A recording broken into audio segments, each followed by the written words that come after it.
welcome back. You're still watching Business Morning here on Channels Television. Well, some weeks ago, bakers in Nigeria went on a 4-day strike to drive home their points, which is that they're surging operational and raw material prices. After the strike, the price of bread has never remained the same. I know even in your area, you have felt it. In my area, it's almost like double. You know, and people like us who love bread, we have to face it and deal with it. Well, we have one of the efforts by some bakers in Nigeria is that they're looking for domestic alternative to wheat, because we do know that wheat is largely driving the price of this because of the war in Ukraine. And so we have one of them thinking of that alternative, Mrs. Juliet Aigbe, founder Cake Flair Bakery, joining us in the studio now to discuss this. Hi, Juliet. Good morning. Good to have you in the studio. Good morning. Thank you so much for having me. Good to have you. So you guys have made bread very expensive for us. That's not fair. We don't produce wheat.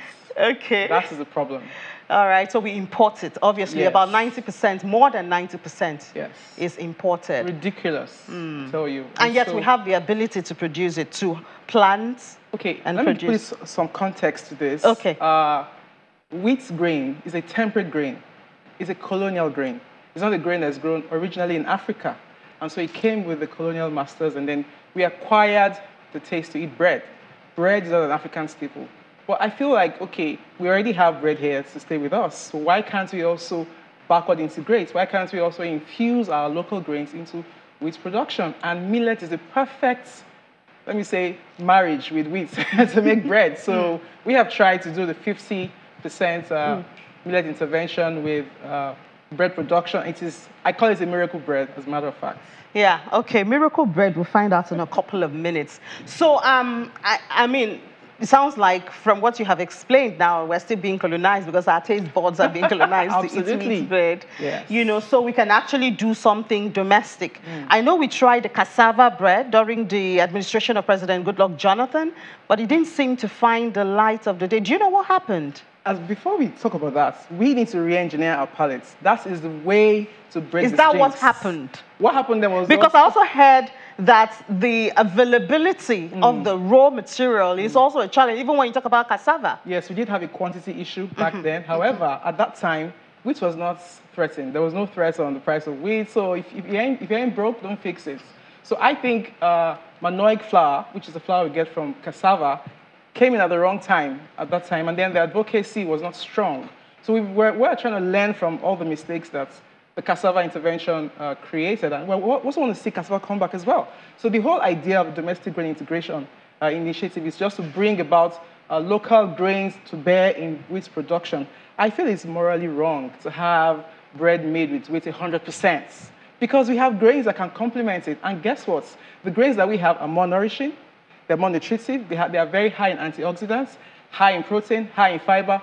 Why can't we infuse that in our breads? Because our children eat breads every day. So we are here to say, let's start infusing millets into bread production. Okay, so that's a millet bread in front of you. Yes, we have 3 variants right now. Okay. We intend to go the full distance. We have the savory millet bread, and we also have the light millet bread, depending on the range and the degree of millet intervention in it. Yes. Okay. This has 50%. And this has 25%. We have for 30, 40, we've tried 70%. Well, you know, millet is... How is 70%?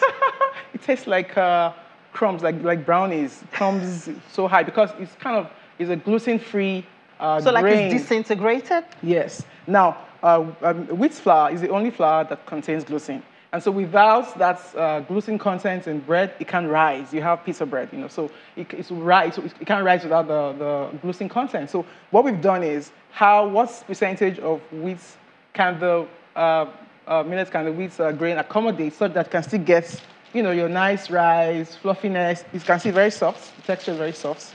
And the taste is amazing. I expect you to say that. I don't expect you to say otherwise. Other bakers, I mean, we tried a cross-section of bakers came together with me to say, let's try this in the different bakeries. What do you think? What do you think? And we all like, wow, this is really amazing. And it's not just my... Okay, so the thing is, in countries like Egypt, for instance, bread is not exactly what we call bread.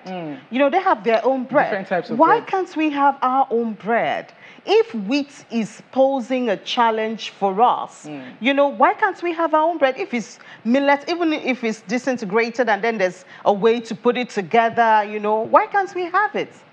Mind you, even in Egypt, 80% of their grain intervention is imported wheat as well. Yes, And yes. they're very That's why they high on have a lot of pastas. trouble now. Yes. We're talking of debt default in Egypt because of this importation. Absolutely. And Africa has a vast array of different kinds of grains that are not even carcinogenic. They are wholesome, they're nourishing, they're high in fiber. And I'm thinking, what have you been waiting for all this while? So we have solved the problem. We say, we call it Nigerian bread because we can actually export this to the rest of the world as well. Okay, so you've talked about the texture. So we still need wheat, even though at a suppressed level. And you say, I've not tasted it, so I don't know. You can taste it. You say the taste is good. Amazing. So how do we convince Nigerians now? Do we come from the path of saying, oh, that bread you're buying, that used to be 500 naira, which is now about 1,000 naira. I think it's about 800 naira, 900 naira. You can actually get it for 500 naira Yes. and take the millet bread. Yes. Do we come from that perspective, or do we just plead with Nigerians to say, please adjust your taste bud because these are the realities of today? While we encourage Nigerians to adjust their taste buds, there are pockets to force them to, because a pinch rubber of wheat flour goes for about 3,000 naira, while the same quantity of millet goes for about 1,000 naira, 1,002. So that would tell you that you need to change your taste buds. And why would you not want to change? Why would you not want to change your taste buds if it tastes better, it's more nourishing, it's cheaper, more affordable, and again, it's going to help our national GDP. Currently, right now, we have 10.5 million employments in the confectionery sector. If you shut down that sector, where are you going to get jobs? We see this high insurgency, kidnappings, and insecurity. If we don't fix the food problem, there might be a food revolution in the offing. Then we also look at the challenge that the cassava face, which is, I mean, availability of raw materials. Agriculture has suffered a setback because of insecurity. Where are you getting your millet from? How sure are you of the source?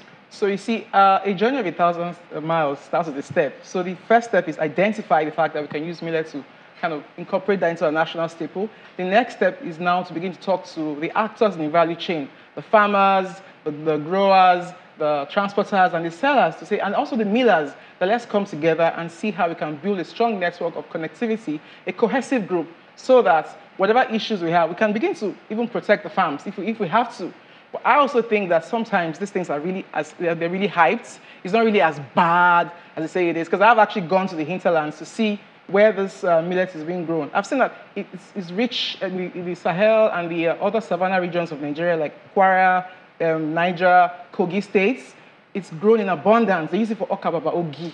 They use it to make kunu, and so it's already in existence. Now that bread is going to start tapping into that demand, we need to actually improve the agronomy so that there is more automation in the entire agronomical process for the millet farming. You know, so but I also feel like the conversations are very important, because that really helps. When we know their problems, we know the issues they're encountering, we can begin to improve that. I also feel like we need to start putting rail tracks from farms to markets. So it's easy. People say, how do I get this millet flour? You can actually get it in the open markets. The issue is, do we have enough quantity to begin to feed the nation? That is left to be seen. We need to also first encourage Nigerians to eat millet bread. And so with that demand, the growers, the farmers can now begin to expand their farms, and then government needs to also intervene to help, these farmers, build the solid base that we need.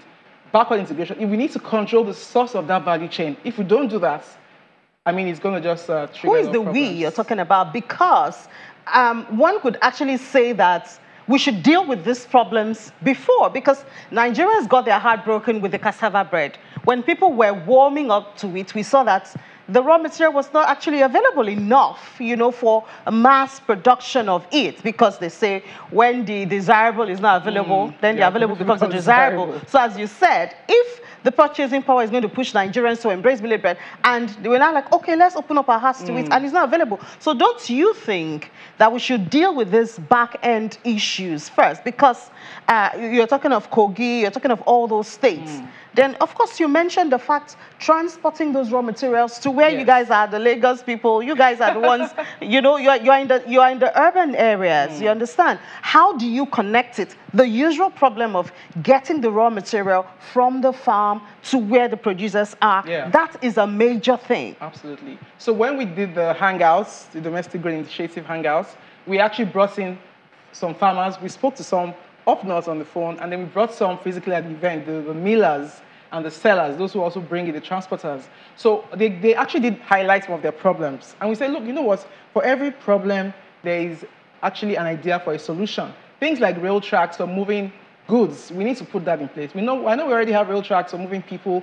We need to have the ones that will move goods from farms. That's very capital intensive. It has to be done. That's the only way. I mean, if you don't start fixing those problems, what are we doing? We can't just be talking and hyping the rhetorics. We have to start putting our skin in the game, taking action, and actually start doing that. We need to start collaborating. It's not a one-man show. It's a whole group of people, many actors in our value chain coming together. I'm just a spokesperson for the entire army of people who are saying, go, let's make this happen. So who are you guys talking to?